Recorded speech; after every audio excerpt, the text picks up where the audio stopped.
बाबूजी के छोड़ो हाथ पियवा के धोलो अरे हमारो के बनई हो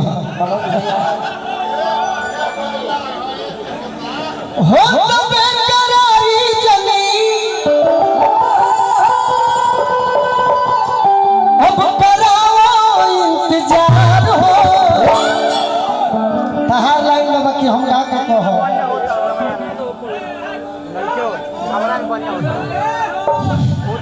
कि मारो के पास धोके कि मारो के पास धोके रोता यार हो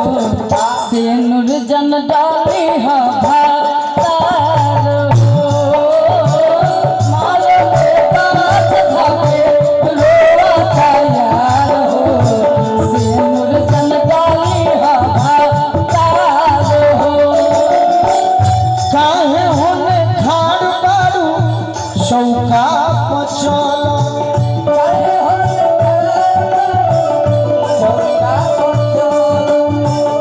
बाबूजी के छोड़ा हाथ पियवा के धोला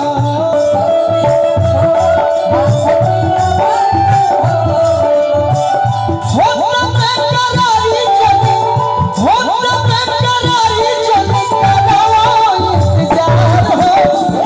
मारो के पास धोके रोआ प्यार हो सुन जब डरी हो भतार हो मारो के पास धोके रोता यार हो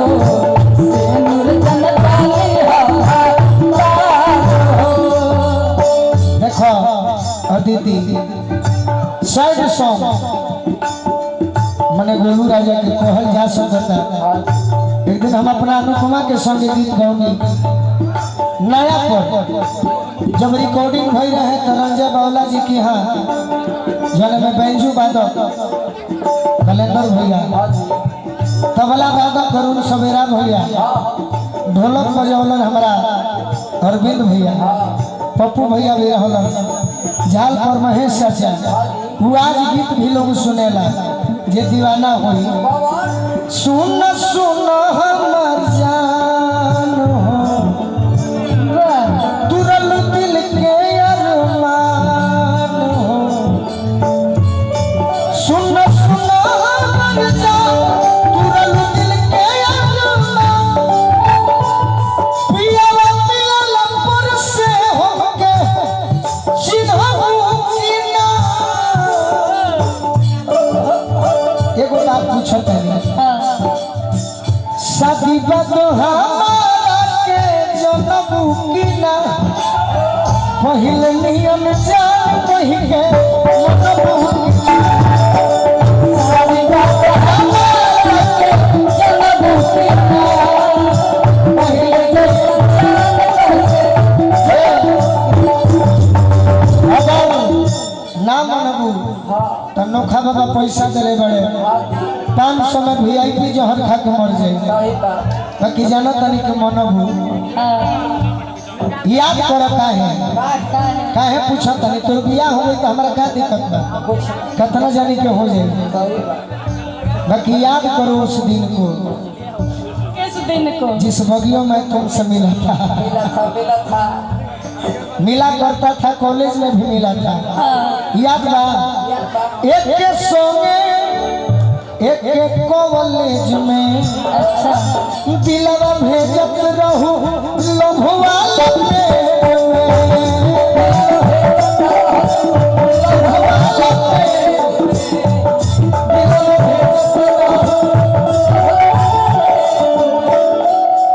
प्यार कइलू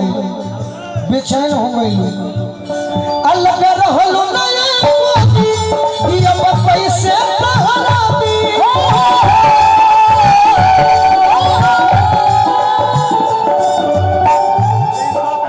एगो बात बताओ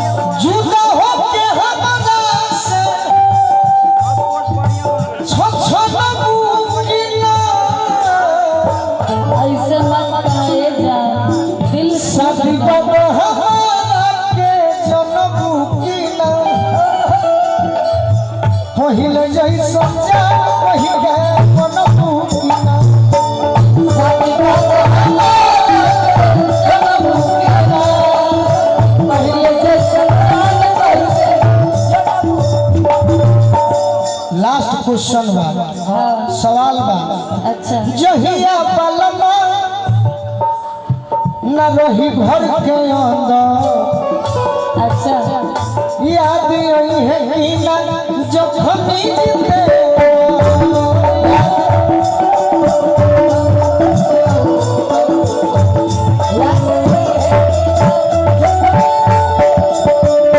बहरा जई है जो बोलू राजा प्यार करबू कि देबू साजा साजा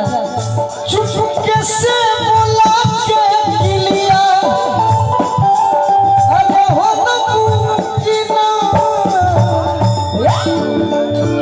शादी बाबा हमारा के जन्म पूकिना पहिले नियम जा कही के मन पूकिना शादी बात हमारा जन्म हुआ पहले जैसा काल कैसे जन्म हुआ पगलाइया के छोड़ बुरा गीत ये से कि बड़ी याद पड़ेला हमारा हाँ बड़ी पुरानी गीत हाँ कलेंदर भैया के बजावे